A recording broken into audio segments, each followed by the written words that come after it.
All right, good morning. This is just a really quick video to show a really useful tip I found that is so quick to set up, but it does make ChatGPT 10 times faster, and it's called auto prompting. So what's auto prompting? So let's say you need to follow up with a coworker for a requirement. Your query could look like this, where you ask ChatGPT to paraphrase this sentence and give 3 options for me to choose from. And this is just basically a blurb following up with Steve because he's so late with that report. And ChatGPT does it just fine.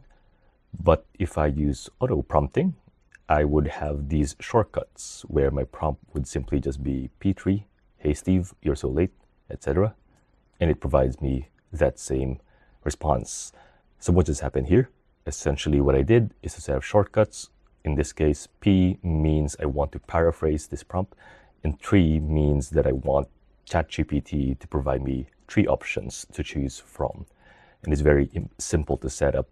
How you do it is you go to your profile photo at the top right, click Customize ChatGPT, and essentially here in the How would you like ChatGPT to respond section, you have this pre-prompt that would provide you this view of what the shortcuts are. So just to provide some examples, S, if I type that in, the response should only be 1 sentence, so very quick.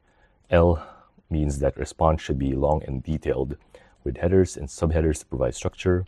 If I say 3, give 3 output options. If I say 10, give 10 output options. P is paraphrasing. T is to provide a response in table format. And R is essentially if I want to write as RoboNuggets, which is very useful when I need to match a certain tone of voice. I can also combine shortcuts. So for example, having P10 in the beginning of my prompt means I want ChatGPT to paraphrase my text and give 10 output options. So this whole pre-prompt is available in the link by the description. So now if I type in what are good places to visit in Korea, because I type S, it's just a very simple sentence that it will provide me. But if I type in L, it will provide me a very detailed response.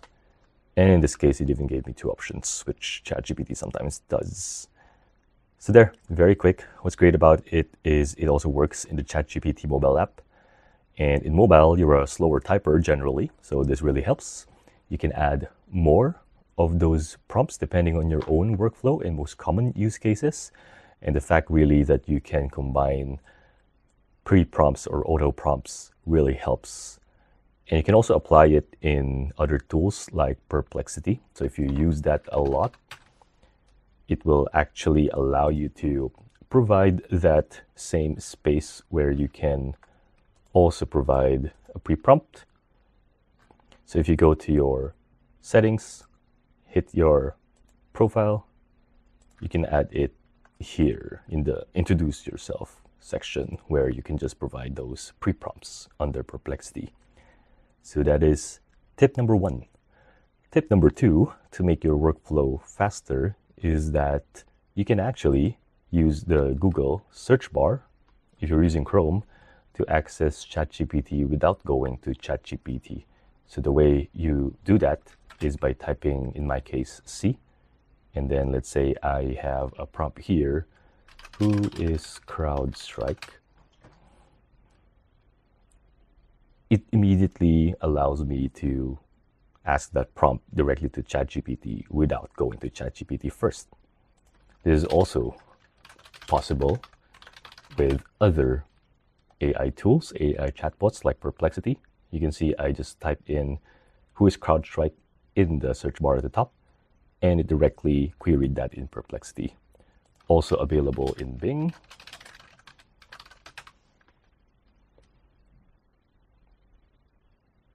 Which provides me that view. So really what it does is that it allows you to instantly switch between Google search, which is this default if you don't type in any hotkey, ChatGPT, if you want to search or use ChatGPT, Perplexity, or Bing. without having to go to these individual websites. So the way that you set it up is very simple once again, and you can just copy this in the video link in the description. If I go to search settings, search for manage search engines here, and what you see at the bottom is that I have site search here as a section. And if I click add, that will allow me to use a shortcut that will let me access those search engines much faster. So if I look at the one for Bing, for example, you can see here, I just give it a name, any name would do. A shortcut that I have, which is letter B. And then this is the query that will be used by Google. So this %s will be the placeholder essentially, where it will put in whatever you type in the address bar. So it is similar for ChatGPT. So if you look at this one, the shortcut is C, has this search URL where the %s will be your query. Same with Perplexity. So if I find Perplexity, you can see the shortcut is P, and you can just search it using this query where the %s will be your query.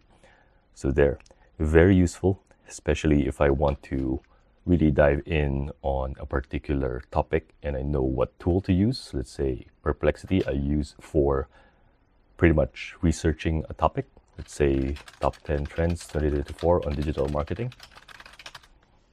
Without even going to Perplexity AI, it allows me to go there directly, which is very useful. So that's it. It's really easy tips. Takes few seconds to set up, but if you aggregate all the time savings that will afford you in the future, I think it's very worthwhile to share it. So that is it for today's video. If you like this content, please like, please subscribe. It does help us a lot. And watch out, because we are going to provide more content, more useful resources for everyone to really take advantage and make AI work for you and for everyone. That's it.